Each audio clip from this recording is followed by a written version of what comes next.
Ministerio de Economía, fue jefe de Research en un instituto de finanzas y director de un ALEC. Actualmente se desempeña como consultor privado. Aparte de su carrera profesional, Leandro Sicarelli es conocido por ser el autor del podcast más escuchado del país, financiero, monetario e irreverente, tanto en el segmento de economía como en todas las categorías a nivel nacional. Un fuerte aplauso y lo invitamos a subir al escenario.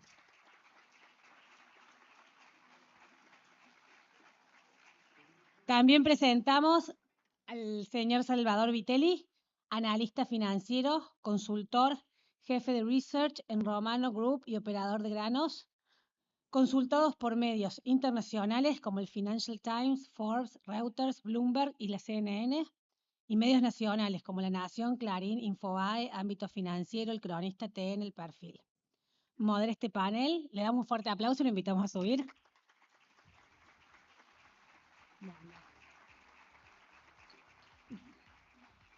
Modera este panel el señor Lucas Reina, presidente de Becerra Bursátil.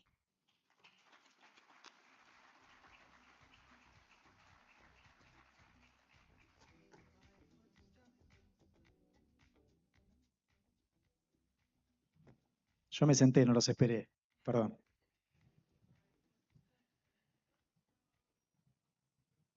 Hola, hola. Bueno, buenos días a todos. Gracias por venir, por estar acá. A todos los que se quedaron, a todos los que participaron en el evento y apoyaron a la fundación. Y bueno, gracias también a todos los speakers que se sumaron. Bueno, Lean y Salva, muchas gracias también por venir. Hace poco tuve la suerte de estar con ustedes, digo hace poco, allá por junio nos habíamos juntado en el marco del Congreso del IAEF. Justamente en el panel, uno de los participantes eran ustedes dos, y en ese momento veníamos de una suerte de... por ahí se estaba acabando esta luna de miel de Milei con el mercado, o por lo menos estaban prendiendo algunas alertas, ¿no? En los primeros meses del año habíamos tenido el Banco Central acumulando reservas a un ritmo muy fuerte. Después del contado con liqui había estado bajando, había llegado a los 1.000 pesos y la inflación se estaba desacelerando bastante. Y en ese momento, en la charla dijimos, bueno, hay algunas señales que ustedes marcaban que, digamos, marcaban unas luces de alerta y que quizá podían cambiar esta dinámica.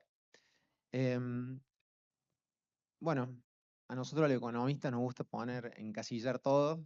Yo diría que eso fue como el cierre del segundo trimestre o del primer semestre y ahora nos juntamos de nuevo cerca del cierre del tercer trimestre.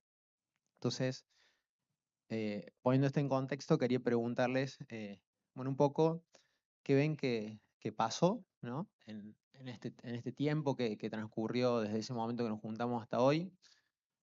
Pasaron varias cosas. Vos cada vez son más famosos, Leandro. Llenaste un teatro, así que pasaron esas cosas, pero también pasaron otras cosas como lo que fue recientemente el impuesto país, se reglamentó el blanqueo.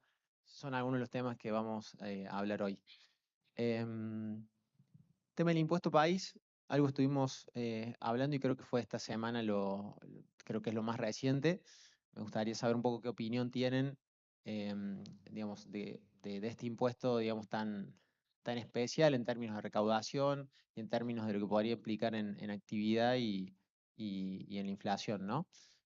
Así que bueno, los invito primero que todo a hablar de eso y obviamente de lo que crean. Bueno, largo yo. Bueno, primero gracias por la invitación, placer estar acá. Les comentaba, nos dejaron la vara altísima luego de la excelente presentación de Walter, Juan y ahora Domingo. Pero bueno, la verdad muy contento de estar acá. Sí, fue una de las medidas ahora que se estuvo hablando, la reducción de la alícuota del impuesto país. Se especulaba en base a qué iba a suceder, a qué iba a afectar, cuestión de que baja 10 puntos para bienes y fletes, ¿sí? No baja para servicios, y un poco el impacto o la pregunta principal es decir, ¿qué impacto va a tener? Bueno, esto primero y principal, recaudatorio. Hay que tener en cuenta, por ejemplo, de que lo que fue el impuesto país es básicamente, si uno mira los números fiscales, lo que te permitió estar en superávit. Entonces es un número interesante, te quedan algunas partidas lógicamente afectadas, pero lo retrotrae a niveles anteriores. Esto implica una apreciación implícita cambiaria, que no fue compensado, como se hablaba en algún momento de alguna devaluación extra, que podía no llegar a impactar en precios porque en definitiva ya muchos precios transables estaban en ese precio. Una reducción de la inflación, pero nosotros pensamos que esta reducción de la inflación es en el margen, estamos hablando del 0,6 para precios mayoristas y que para el minorista va a ser mucho menos. Lo que sí yo creo y fundamental es que marca un sendero correcto, a mi criterio, de ir quitando no solamente presión fiscal, sino también distorsiones. O sea, recordemos que el impuesto país es un impuesto que grava principalmente bienes transables, ¿sí? Una vez que se aplica para importaciones allá por julio y luego se incrementa en diciembre, genera fuertes distorsiones en el sector transable. Nosotros, Argentina, un fuerte componente de importaciones que tenemos son para bienes intermedios e insumos, es decir, bienes que importamos para luego exportar. Entonces, ¿qué sucede? Se le aumenta el costo que tienen los productores de transables exportables y al mismo tiempo ese que exporta no puede trasladar su costo a el sector externo, porque en definitiva uno no puede venir y decirle a China, comprame un 17% más caro porque yo tengo este impuesto. Entonces, me parece que lo principal y lo beneficioso es marcar el sentido correcto y además marcar esa quita, esa eliminación de distorsiones que también generan algo de competitividad. Hablamos mucho de competitividad y demás. O sea, estamos hoy frecuentemente mirando el tipo de cambio real, si está bajo, si está alto, si... el tipo de cambio real no es otra cosa, en definitiva, que el valor de los no transables, ¿sí? Precio internacional contra precio local, como los transables se vinculan al dólar oficial y eso está calculado, se netea, estamos hablando de que el tipo de cambio real es el valor de los no transables. Cuando eliminamos el costo de los no transables, se genera mayor competitividad. O cuando devaluamos. El problema que devaluar con eso es darle una aspirina a alguien que tiene una enfermedad terminal de impuestos y demás. La devaluación te morigera todo aquello que no te hace competitivo. Ahora lo que se va a buscar es trabajar en todo aquello que realmente la base, el sustento que no nos hace competitivo, que son regulaciones laborales, impositivas y demás. Yo creo que ese es el sendero correcto. El tiempo va a ser la cuestión, es decir, el mercado que te vaya a dar el tiempo para ir corrigiendo esos desajustes. Por ahora, como bien comentás, se viene el blanqueo. Es un blanqueo que, si se quiere, es bastante auspicioso y busca más bien mover dólares en el sistema que recaudar, eso está claro, y tiene sentido. ¿Por qué?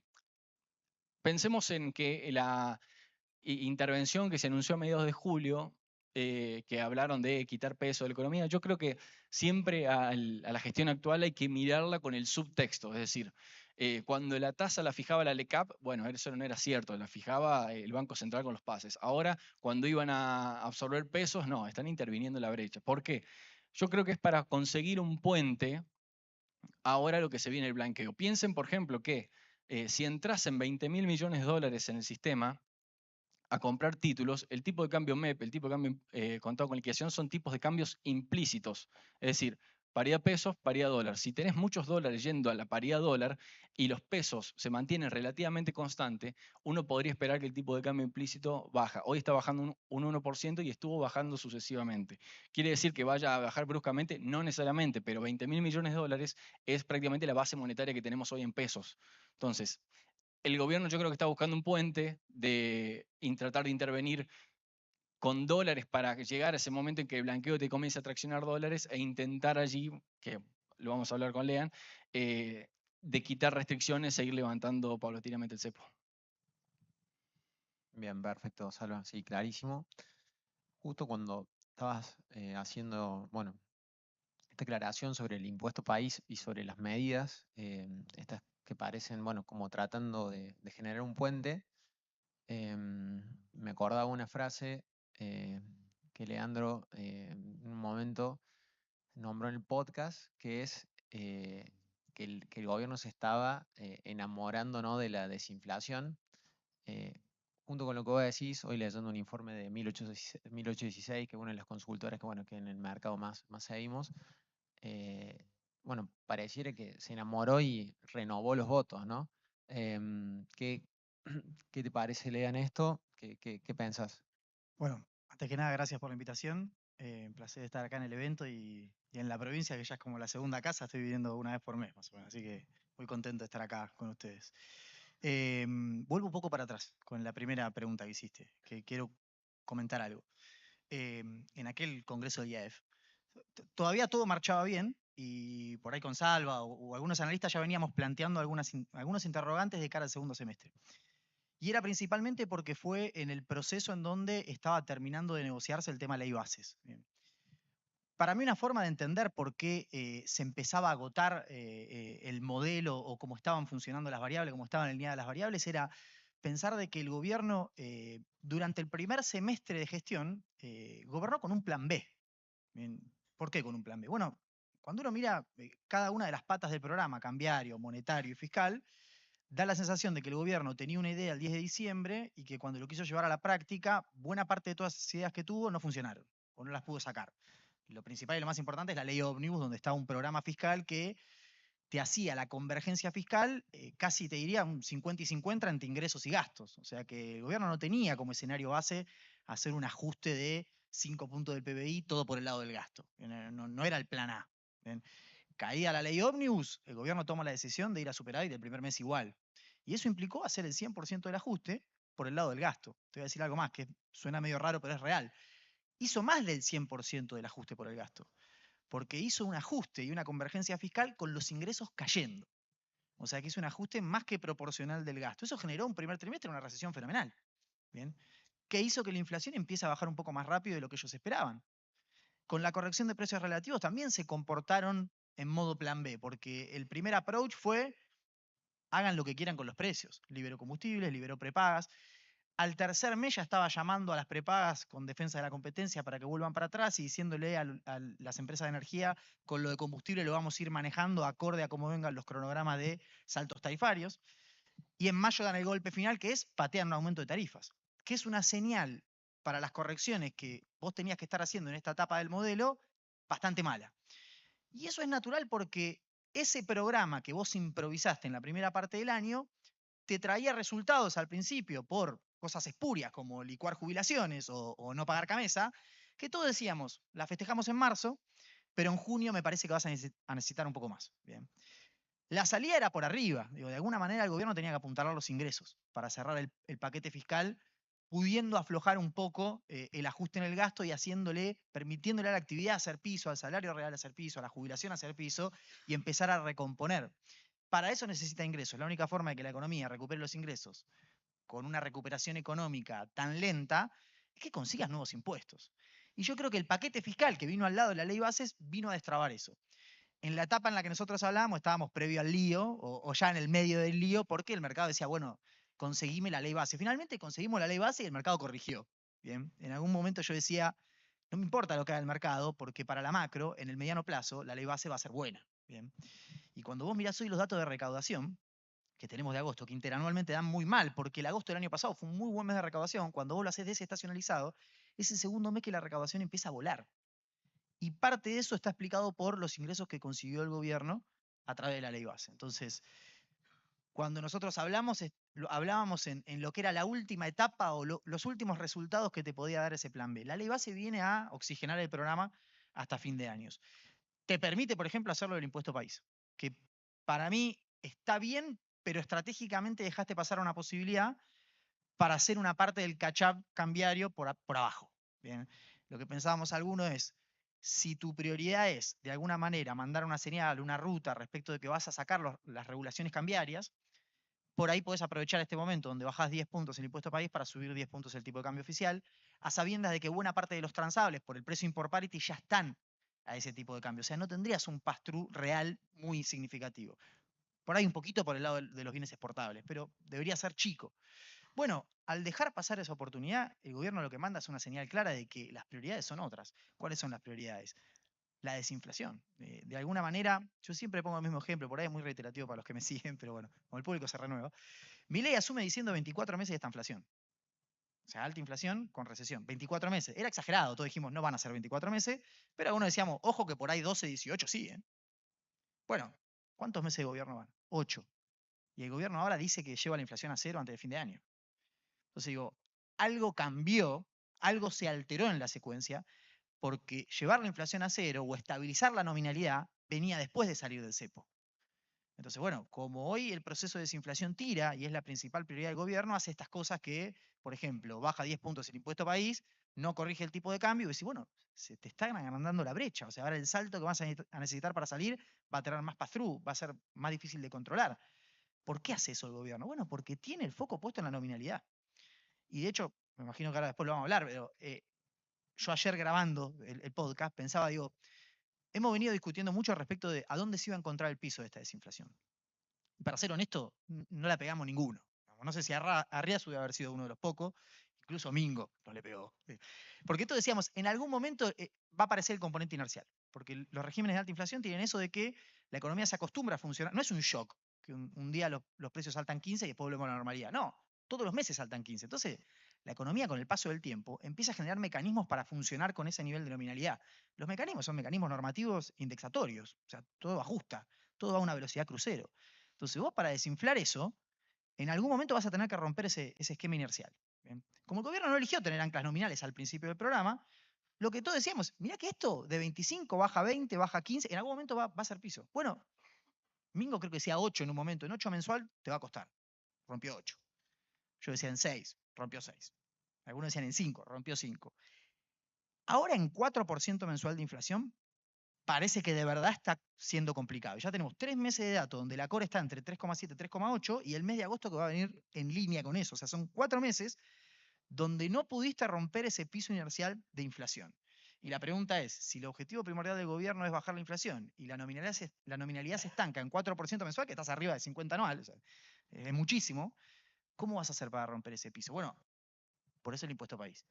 Por eso la baja del impuesto país, para ver si se puede seguir empujando ese proceso que a las claras parece bastante insostenible, digamos, o vos vas a poder desinflar sin conocer finalmente los precios de equilibrio de la economía. Lo que dice Mingo es 100% así. El tipo de cambio que nosotros tomamos como tipo de cambio libre es un tipo de cambio que también tiene regulaciones. O sea, ¿hasta qué punto es libre? Y no sabemos si ese va a ser un tipo de cambio real de equilibrio. Yo soy optimista igual, pienso que puede andar por ahí. Pero bueno, en última instancia, si incluso ese es el tipo de cambio de equilibrio, por ahí en algún momento necesitamos un salto. Y creo que lo mencionó recién Cavallo, un salto va a implicar más nominalidad. ¿Y qué va a romper? La película de la desinflación. Entonces, de alguna manera el gobierno se metió en un lío por alterar la secuencia y que no, tampoco es nada tan grave, pero digo, lo que necesita ahora es que para que salga bien de acá hasta las elecciones de medio término, se le alineen todos los planetas. Si, como dice Salva, el impacto en inflación del impuesto país es chiquito, y yo te sumo otra, dura solo un mes, porque la inflación es una velocidad. Vos ahora le vas a dar un golpe a los precios que puede tardar 1 o 2 meses en pasarse por las cadenas de comercialización, aguas arriba, aguas abajo, pero es un shock. Una vez que eso desaparece, la nominalidad puede volver tranquilamente al orden del 4%, con los salarios recuperando, las paritarias empatando y la actividad creciendo, que tiene una elasticidad con las importaciones de 3x1.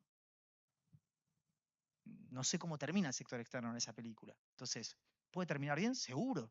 Seguro que se puede alinear todo, pero al haber alterado la secuencia, ahora necesitas que más variables se alineen de la mejor manera posible para que vos logres lo que quiere el gobierno, que es, ayer lo ponían en Twitter abiertamente Caputo, que es ir al 2% con el oficial y que el que converja finalmente sea el contado con liquidación desde arriba. ¿Bien? Una convergencia que, si la quieren hacer vendiendo reservas, volvemos a menos 11.000 palos de reserva neta negativas, que yo creo que ellos a lo que apuntan es un poco el blanqueo, un poco la confianza, un poco secar la plaza de pesos, que todo ello vaya acompañando para que la convergencia se haga más desde arriba que desde abajo y podamos tener una salida, yo le llamo salida suiza del cepo, digo, no hubo salto cambiario, no hubo corrección de la tasa de interés, no hubo corrección del Crowley, no hubo nada, saliste, unificaste y esto es Suiza. Difícil porque necesitas que se alineen muchas cosas, pero de 1.300 bajó a 1.000. Y en 1.300 yo era comprador en diciembre y lo bajaron a 1.000. Así que, digamos, le doy carta para que jueguen unos meses más. Bueno, clarísimo. Me gusta el tema este que metiste para para entrar un poquito más en temas cepo y quizá alguna visión de la salida. Pero antes, en relación a la inflación, y ya que estamos en panel de mercado, Salva, vos tenés números que en general están muy buenos para los que seguimos el mercado, que es este cálculo de qué espera el mercado de la inflación em, en términos de lo que ponen precios, ¿no? Más allá de lo que esperan los distintos analistas del mercado de proyecciones, lo que realmente está en los precios. Eh, Coméntanos qué números estás viendo, si te parece optimista, si no, y también si tenés alguna estimación de cuánto intervino y cuánto está interviniendo el gobierno en el mercado, digamos, en el mercado de contado con liqui, vendiendo reservas. Bueno, sí, a ver, de mercado, por allí, para el que no esté tan interiorizado en el tema, uno con dos títulos, uno que ajuste por inflación y otro por tasa fija, puede armar lo que se llama una curva de inflación break-even. ¿Qué significa? Es la inflación que me deja igual el rendimiento de haberme quedado en tasa fija. Es decir, ¿cuánto tiene que haber de inflación para yo no perder si me coloqué a tasa de inflación? A cierre de ayer, esa inflación para, por ejemplo, un T2X5 estaba en 3,4%, que tuvimos un sell-off bastante interesante de bonos ajustados por inflación, cuando estábamos un poco en esa película de que la inflación va a bajar rotundamente y que iba a ser fácilmente perforable. Allá por junio hablábamos de la inercia, justo había salido el REM y estábamos viendo ya que se estacionaba en 5% según las expectativas de mercado. Ahora todo eso parece un 3,7, 3,8 la núcleo, como dice Lean, y, por ejemplo, la inflación para agosto la estábamos midiendo en 3,8 y consultoras privadas también en 4%. Es decir, hoy tenés una inflación break-even, quizá algo menor de la que vaya a haber en el corto plazo, porque como te digo nuevamente, de corto plazo no vemos algún driver esencialmente positivo como para que baje la inflación drásticamente hacia niveles donde el componente inercial no te juegue tanto, porque la inercia que, bueno, normalmente nosotros hablamos de alquileres, hablamos de salarios y demás, juega su rol. En aquel momento hablábamos cuando estaba en el 5%, ahora estamos hablando de 3,7%, y cuando el mercado comenzó a ver de que la inflación realmente no estaba bajando como vimos de ese 25, 20, 13, 8, etcétera, y que costaba más la baja, los bonos ajustados por inflación ralearon bastante bien, que llegaron a cotizar inflación más 10, más 12, de acuerdo a la duration. Y hoy esa curva que armamos, que analizamos, está en 3,4, 3,3%. Es decir, una inflación que está en línea con lo que está sucediendo. Es decir, basta con algún suceso fuera de lo común o fuera de lo esperado para que esa inflación se dispare un poco y ya la cobertura por inflación te vaya a dar un mejor premio que el ajuste por tasa fija. También, hay que decirlo, la tasa fija estuvo raleando bastante bien, aunque ahora venía un poco más rezagada por esto que estamos hablando, de que la inflación estaba dando algunos signos inerciales, pero esa construcción de curva nos deja bastante similar a los niveles que estamos esperando de inflación. Es decir, el 0%, que creo que lo habían planteado para septiembre, es muy, muy difícil. Y yo creo que la cobertura por allí, el seguro que te da quedarte por inflación si llegase a salir mal algo, me parece que se va a valorar y vemos algo de valor todavía en bonos ajustados por inflación, quizás hasta incluso estirando algo más de duration para conseguir algún puntito extra de rendimiento, pero eso es básicamente lo que estamos viendo en términos de sintéticos, si se quiere.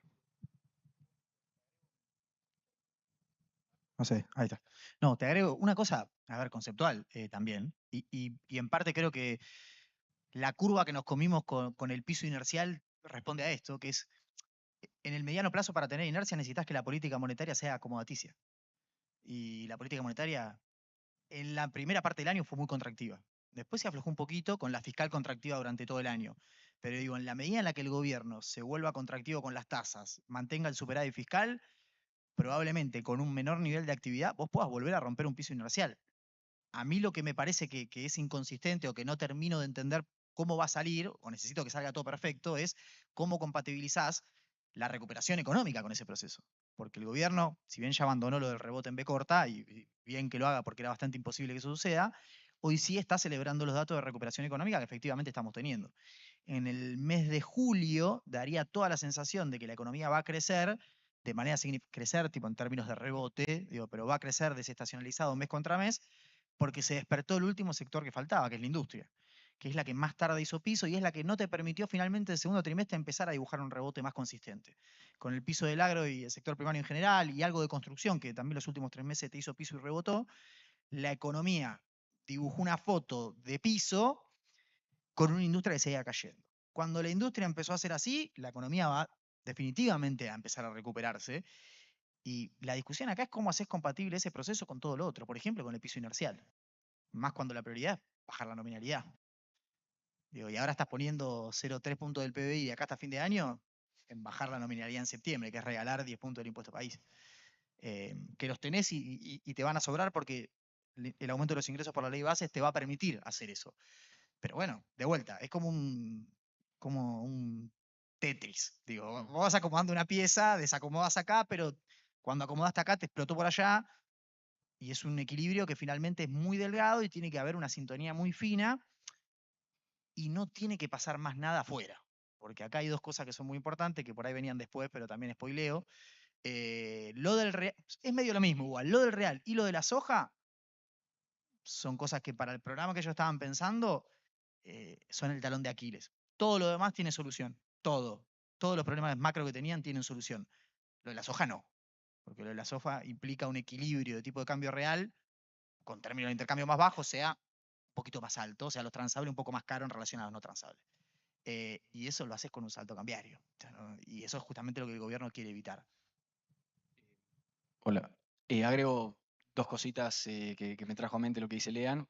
Bueno, términos de intercambio en el segundo trimestre bajaron 10 puntos, o sea, una caída bastante fuerte de los términos de intercambio Argentina. Siguen positivos, es decir, nuestras exportaciones valen más que nuestras importaciones, pero es una caída bastante significativa. Y de vuelta, en términos de mercado que quería agregarles, recuerden que la última licitación del Tesoro que emitió a tasa fija un año, regaló algunos puntos sobre la curva larga, sobre la parte larga de la curva, regaló 0,2 mensual aproximadamente, si mal no recuerdo, sobre junio, y ahora en septiembre tenemos vencimiento en pesos un poco más abultados, es decir, hoy a una tasa mensual en pesos fija del 3,4, 3,5, 3,6, quizá en una licitación primaria uno pueda conseguir algún punto extra considerando la última licitación y además el perfil que tenemos ahora para septiembre. Bien, perfecto. Y bueno, respecto a lo que decías, Lean, de esta, no sé si llamarlo inconsistencia, pero que se tiene que alinear todo, ¿vos te imaginas que en un escenario donde, digamos, la inflación baje a un ritmo más lento, se queda un poco estancada, por así decirlo, en estos niveles entre 3 y 4%, em, ¿ves factible una salida del cepo o eso es algo que pasa para algún momento? Porque yo en algún momento te he escuchado que dijiste, mira, si no salen, el cepo se sale solo. Sí, sí. Si no abandonás el cepo te abandona a vos. Exacto. Hay que abandonarlo a tiempo. Y es el desafío. El tiempo, el timing no lo sabe nadie, lo determina el mercado. No lo sé yo, entre todos lo vamos a ir poniendo. Si la brecha empieza a subir, el mercado te está diciendo tenés que acelerar. Si la brecha no sube y no la están interviniendo, el mercado te dice tenés un par de meses. Entonces, ¿de qué va a depender? Del flujo del central en el mercado oficial. Si compra reservas, todos vamos a estar un poco más tranquilos. Si no compra reservas, todos vamos a estar un poco más nerviosos. No sé qué quieren hacer. A mí me da la sensación de que hoy el escenario es bastante binario. O intentan salir de manera de shock de acá hasta fin de año, como mucho primer trimestre del año que viene, o están pensando en sostener esto como está hasta las elecciones, por ahí un poco el escenario que planteaba Cavallo, que podés llegar, e intentarlo después de ganar las legislativas, la salida del cepo. Creo que esas son las dos posibilidades. Yo soy muy optimista con la primera, que es bastante arriesgada, y que no sé si el gobierno se anima, que es tipo, salgamos ya. O sea, en cuanto podamos, salgamos. Y acá voy a exagerar un poco para que se entienda el punto. Digo, creo que lo que nos pasa mucho a los analistas es que hacemos la cuenta medio de verdulero, tipo empezamos nos quedamos mucho con la foto. Digo, bueno, ¿cuántas reservas tengo? ¿Cómo es la base monetaria? ¿Cuántos pesos? Y si crezco eso por 3, las impo, entonces me faltan 10, más 5, 15, con 20 salimos. Y para empezar eso está mal porque depende a qué régimen cambiario vayas. Bien, si vas a una caja de conversión, sí, por ahí necesites 20 o más para salir. Si vas a flotación, por ahí 20 sobran. Entonces digo, creo que nos quedamos mucho con la foto y lo que nos estamos perdiendo es el flujo que viene después de un evento de ese tipo. ¿Bien? Y yo hablo con clientes o inversores y la mayoría me dicen, y lo que pasa es que hay que esperar, hay que ver. Nadie lo está pensando con el chip de la cabeza del día después que salir del cepo, porque salir del cepo es una señal espectacular para los mercados. No hay mejor señal que esa. Y por eso yo estoy convencido de que si vos haces la salida del cepo, de shock, ahora, mañana, pasado, cuando sea, con o sin dólares, pero alineando bien las variables, o sea, poniendo el tipo de cambio real donde corresponde, la tasa de interés donde corresponde, las tarifas donde corresponden, si vos haces ese trabajo, el flujo va a ser positivo el día que salgas. Con lo cual, reservas en sí no necesitas, porque tendrías que salir comprando. ¿Bien?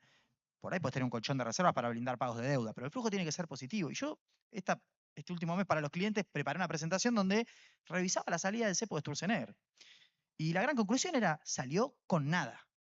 Porque las reservas netas eran negativas, lo único que tenía eran las reservas líquidas que no le pertenecían porque las netas eran negativas, porque el swap lo activa el tramo en dólares, que fueron 3.000 millones de dólares, que activa, convierte los yuanes a dólares el lunes siguiente a salir del cepo. Y porque el repo con los bancos, que todos nos acordamos, consiguió 5.000 palos, lo consigue a fines de enero. Y él sale el 16 de diciembre. ¿Cómo fue esa salida del cepo? Fue una salida del cepo comercial, en donde lo financiero se mantuvo hasta la primera colocación de deuda fuerte, que fue en abril para pagar al holdouts. Ahí se libera, por ejemplo, la salida de dividendos. Entonces, si el gobierno quiere ensayar una salida de ese tipo, hoy tiene todo para hacerlo. Lo que tiene que hacer es poner el tipo de cambio donde va, poner la tasa de interés donde va, y que el flujo se vuelva positivo, que va a ser positivo. La economía argentina tiene una barrera a la entrada hace 4 años. Y salvo los institucionales, el que quiso salir ya salió. Con lo cual, sería muy raro que después de intentar salir del cepo, el flujo sea negativo en el corto plazo. Más bien para mí va a ser positivo, y si es negativo, eventualmente encontrarás un equilibrio del tipo de cambio, pues tenés que flotar un poquito más arriba. Una vez que lo encuentres, para mí no hay duda de que te vas a apreciar en términos reales y vas a encontrar un equilibrio mucho más apreciado del que nos dan los cálculos fríos a nosotros. ¿Por qué? Porque el flujo mata los fundamentos. Por eso yo soy mucho más optimista para intentar algo de ese tipo, que es más arriesgado y que tiene un costo que es romper la desinflación, porque va a subir la nominalidad, pero la garantía de éxito por el cambio de mentalidad y la señal que mandás, un cliente me decía, si hace eso, la selfie con Elon Musk, que nos reímos todos, pasa a ser una señal y va a pasar a ser plata eso. Así hay que pensarlo. Lo otro de estirarlo hasta las elecciones, coincido con Cavallo. Se puede también y no tiene por qué salir mal. El punto es que para llegar a las elecciones con el cepo, las elecciones de medio término, depende 100% de que el mercado no se ponga de punta. Y el mercado se puede poner de punta incluso por cosas que no tenés nada que ver vos. Porque, por ejemplo, mañana vuela el real de vuelta y vamos a tener un problema. La soja mañana se va a $300 la tonelada y vamos a tener un problema. Entonces, para evitar eso, ni que hablar de que si tenés toda la suerte, que se alinea todo, llegás a la elección con el cepo, ganás la elección. Porque si no se te arma una PASO 2019. Entonces, yo veo más riesgos en no tomar los riesgos hoy que en tomarlos. Digamos, el escenario de yo no hago las correcciones hoy porque voy a tomar mucho riesgo y por ahí sale mal, es menos riesgoso que posponer las correcciones. Entonces, por eso yo insisto, esto no es diciembre, corregiste un montón de cosas, hoy ya tenés la cancha un poquito menos inclinada, intentalo, intentalo, porque si el tercer trimestre nosotros, o el cuarto trimestre, perdemos reservas y la inflación no rompe el 3%, ¿de qué nos vamos a disfrazar? Bueno, clarísimo. Y un poco, bueno, en esto de decir, bueno, ¿cómo llegamos?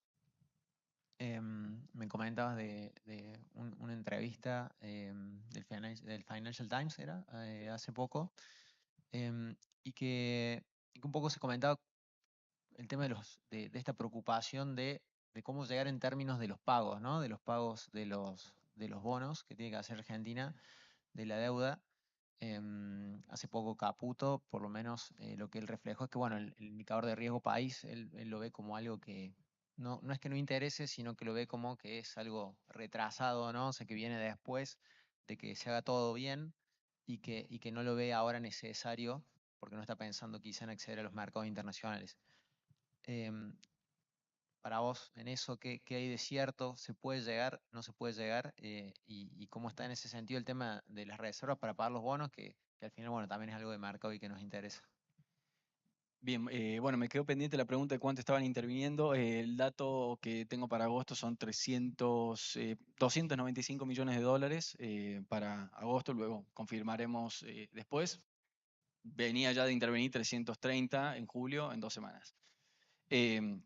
Con respecto a la pregunta puntual. Perdón, o sea que estuvo un poquito más tranquilo dentro Un de poquito todo. menos, sí, sí, un poquito menos, pero en sintonía, no es todos los días, o sea, por lo menos uno que está arriba de la pantalla no ve todos los días, pero sí en las últimas ruedas un poco más presente. Repito, me parece que es más bien un puente que quieren construir hacia ese sendero de aparición de dólares del blanqueo. Tema riesgo país y deuda que planteabas. Pasamos de tener un riesgo país que era de high frequency en abril a tener un riesgo país que era un lagging indicator en agosto. Yo creo que ahí en el medio la lectura de hoy que hace el mercado en términos de riesgo país, que no termina de perforar algunos puntos significativos, es lo que hablaba Lean, el cepo. Es decir, me parece que el driver que le está faltando al mercado, más allá de la posibilidad de repago de deuda y demás, porque todo eso es como si siquiera una calecita donde el riesgo país te baja y te hace más fácil tu roleo de deuda y al mismo tiempo tu roleo de deuda te hace más fácil que baje el riesgo país. Entonces es como una sincronización en conjunto donde que están esperando esa salida del cepo. Donde si uno mira hoy, por ejemplo, la relación riesgo país-equity, está en niveles donde para este valor de equity el riesgo país es demasiado elevado, o bien para este nivel de riesgo país el equity está muy elevado. Es decir, uno tiene que posicionarse en base a qué está confiando, en qué cree que está correcto. Nosotros tendemos a pensar de que hay valor todavía en soberanos, pero bueno, siempre dependiendo de este riesgo país. ¿Por qué? El tema de riesgo país. Para el año que viene, si neteo los pagos a soberanos, de bonos soberanos privados, BOPREALES y demás, y además de organismos internacionales, tenés 2025, vencimientos por 18.000 millones de dólares, 2026, 18.500, 2027, 20.000 millones de dólares. ¿Es un monto que sea estratosférico? No, no lo es. Lamentablemente Argentina no tiene acceso al mercado internacional de crédito, entonces cualquier suspiro es bastante para Argentina. Ahora, si yo lo desgloso eso, 50% pertenece a organismos internacionales. Y para mí no es un dato menor, porque uno tiene la capacidad, o por lo menos así se negocia, de que puede rolear vencimientos, puede generar nuevos acuerdos, aún con riesgo país relativamente elevado. Es decir, los acuerdos con el fondo no son necesariamente cuando el riesgo país está bajo, sino justamente lo contrario, cuando el riesgo país está por las nubes y necesitamos encontrar algún acuerdo. Entonces tenés un 50% de vencimientos que responden a ese tipo de tenencias y luego privados, distribuidos generalmente en enero y julio, que son los vencimientos de los soberanos. El gobierno hace hincapié en que los vencimientos ya los tiene blindados, de que los intereses lo iba a girar a Nueva York y, por ejemplo, ahora de enero, y para el capital iba a ser un repo. Me parece que el trade, si se quiere, de riesgo país, es más un trade de cepo. Es decir, si yo creo que el riesgo país va a converger porque la salida del cepo va a ser lo más rápido posible, sin los mayores costos, que yo coincido con Lean, donde cada día que pasa con cepo es cada día que me alejo más a sacarlo, por el hecho de que todos los beneficios, entre muchas comillas, que tiene el cepo se van dilapidando y todos los perjuicios se van incrementando. En ese sendero vemos a un valor en lo que es la curva soberana. Si uno quiere exponerse más a duration y por allí conseguir alguna ganancia extra, posicionarse en mayor duration, ¿sí? Que con cambios en tasa de interés uno consiga una mejoría en capital. Ahora, si uno es más, si se quiere, pro cepo o que la salida no es tal, duration corta te va a proteger un poco. Lógicamente estamos en Argentina, acá una protección, estamos hablando que no va a caer un 50%, lamentablemente, es así. Pero eso es por lo menos lo que estamos viendo. Creemos que con el blanqueo se está entrando flujo, nosotros monitoreamos los depósitos en dólares, los préstamos en dólares, muy importante también. Vemos flujo que está entrando, vemos flujo que está yendo a títulos, es decir, en junio hablábamos de un Bopreal que valía 78, si mal no recuerdo, y que incluso veíamos valor. Hoy vale 82, hoy estaba subiendo y pagó cupón.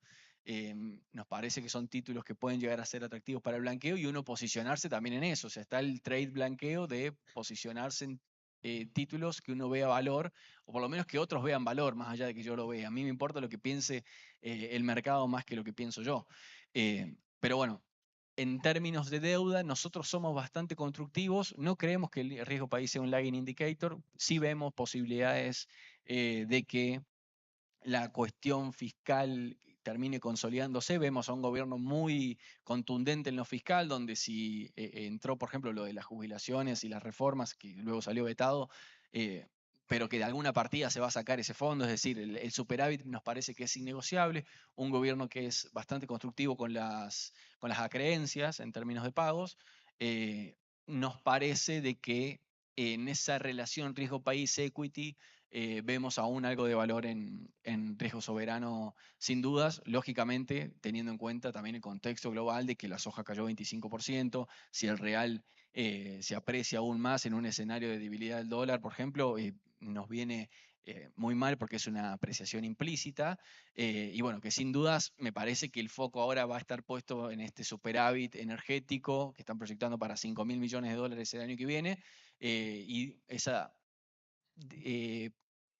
antidependencia del agro, es decir, me parece que al sector agro también le va a venir bien que se deje de depender de eso y que ni hablar que por los volúmenes comercializados y por lo lento que viene la comercialización en Argentina, una eventual salida del cepo va a traer dólares que hoy no se están comercializando justamente por eso. Bueno, perfecto. Bueno, la verdad que muy buen resumen, Salva. Lean, si querés agregar algo más, vamos para el cierre. No, a ver, sigo con una visión constructiva. Me subo a algo que decía Salva recién. El próximo driver para. Yo sí lo digo así. Acá hay mucha gente de mercados, todos sabemos que no funciona así, pero yo lo que digo es: daría la sensación de que llevamos los bonos de 18 a 50 nosotros, acá en Argentina. Comprando y diciendo esto va a salir bien, y si sale bien, digo, qué pocos tengo. Y empujamos, y los precios desde 18 era muy fácil. En 30 costó un poco más, pero seguimos empujando, se dieron los resultados electorales que más le gustaban al mercado, empujamos, y con lo que tenés hasta acá llegaste. Me da la sensación de que para seguir subiendo desde acá necesitas algún otro trigger. Yo creo que ese trigger es el flujo. Y el flujo va a aparecer cuando saques el cepo. Por eso coincido 100% con lo que decía Salva. Y hago una simple mención, un ejercicio para que hagan en casa los que tienen ganas y les gustan los gráficos. Si vos pasás todo a base 100 y agarras el riesgo país y mirás el ciclo de riesgo país desde mediados de 2013 hasta el colapso mediados de 2018. Y lo comparás con este ciclo, siempre agarrando de los max. Siempre el cambio de régimen es la llegada de Massa. No sé por qué. Fue en 2013 que le gana a Cristina y después fue cuando llega Massa al gobierno de Alberto, los activos ya empiezan a ralear. No sabemos bien por qué o qué descontaban, pero empiezan a ralear. Si vos lo pones los dos periodos en simultáneo, lo que te da es que el proceso es muy parecido en términos de tiempo y que en los dos casos los activos argentinos ralearon sin flujo. Bien. Yo me acuerdo que a fines de 2015 la pregunta era: ¿pueden seguir raleando los activos argentinos con todo lo que viven haciendo de 2013? ¿Y qué decíamos los analistas? No, pues ya está. Cuando asume Macri vendan todo, porque, claro, cuando asumió Macri, no importaba lo fundamental. Macri lo primero que hace es regala el déficit fiscal, lo duplica porque regala las retenciones. Lo primero que hace. Después podemos discutir, está bien, está mal, pero digo, en materia de programa fiscal, lejos de blindar, lo llevó al colapso. Entonces decíamos, después del rally que tenemos de 2013, más lo que regala Macri, más la devaluación, más el caos social, más no sé qué, y los bonos subieron. ¿Por qué subieron? Porque nos llevó puesto el flujo. Y tuvieron un rally parecido al que tuvimos de 2013 a 2015. ¿Por qué? Por el flujo, digo. Y el flujo aparece cuando vos te vas al mercado de cambio, al balance cambiario del Banco Central, aparece en enero de 2016. Vos ves la serie y es un cementerio por el cepo, y en enero de 2016 levanta, y ahí te llevan puesto. Y el ciclo da eso. Cuando vos ponés las dos trayectorias de riesgo país juntas, el ciclo da que a más tardar en 3-4 meses tendríamos que estar saliendo del cepo, y el salto que le falta a los bonos lo van a dar, para ir a comparables o algo más parecido a un país normal, lo van a dar cuando venga el flujo. Y ahí no va a importar la foto, de vuelta, no va a importar si las reservas netas o si los vencimientos, que de hecho lo que menciona Salva es muy importante. Él dice el año que viene son 18, pero del fondo son solo 3 billions que hay que pagar. Y eso es muy importante, porque si el fondo te abre una línea para refinanciar, el fondo te está financiando al 7 y pico % en dólares. Es una tasa que no existe para nosotros. Si ellos te logran refinanciar la facilidad una vez más, sin financiamiento neto, te dan los mismos 45 billions, pero te ponen 10 billions por delante, el año que viene pagas 3, te quedan 7 netos para salir del cepo. Y el fondo presta para salir del cepo, no presta para hacer puentes. Tenés que ir a la CAF para eso. El fondo presta para salir del cepo, le prestó a Etiopía, le prestó a Egipto y le puede prestar a Argentina. Entonces, ojo, hay una oportunidad ahí. Digo, destrabando con el fondo, blindás los pagos, pones el tipo de cambio donde va, los flujos son positivos y se hizo una película hermosa. Pero bueno, sí. Hay un problema con los ingresos que son mucho menores a los de 2015 y hay que ver si la sociedad aguanta un salto cambiario más. Ahí está la clave de eso, pero tomar los riesgos en el momento indicado va a valer más que posponer algunas correcciones pensando de que tenemos más cuerda de la que hay. Esa es mi conclusión. Está optimista. Quiero empujar a que... Está bien para cerrar con optimismo. No, es cierto, o sea, el tema de los papeles nos lo hemos quitado entre nosotros. El papel que vendiste vos, el papel que compré yo, y acá no hay nadie extra que no seamos nosotros divirtiéndonos a ver qué sucede con los activos. El flujo fuerte, en serio, aún no entró. Obviamente eso te hace pensar en un escenario bullish, se tiene que dar ciertas cosas, pero como para cerrar, o sea, tenemos una gestión que guste mal, guste más, guste menos, está logrando algo que en Argentina hace años que no se debatía, que era eliminar el déficit fiscal. Puede la metodología ser la menos adecuada, puede ser la más adecuada, lo cierto es que los resultados están.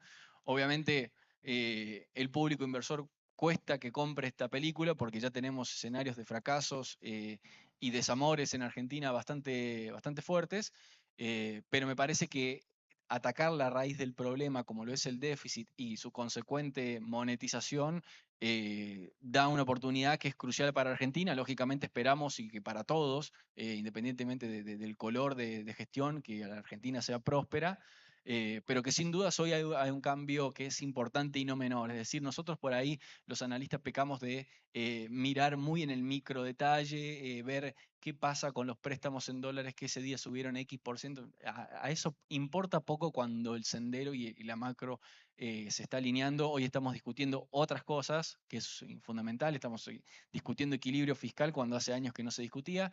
Me parece que la clave está, es cierto, falta mucho flujo, falta recomposición de ingresos, es una sociedad que viene sufriendo mucho, pero que sin dudas los cimientos como para pensarnos en una Argentina que sea próspera o que tenga una trayectoria positiva de cara en el corto plazo, está. Lógicamente hay que tratar de cometer los errores, los menos errores posibles, sobre todo los que podemos esquivar.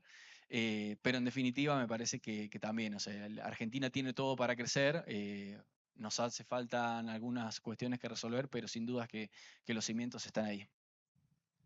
Bueno, la verdad, muchas gracias. Salva, gracias a todos los que asistieron. Muchas gracias. Gracias.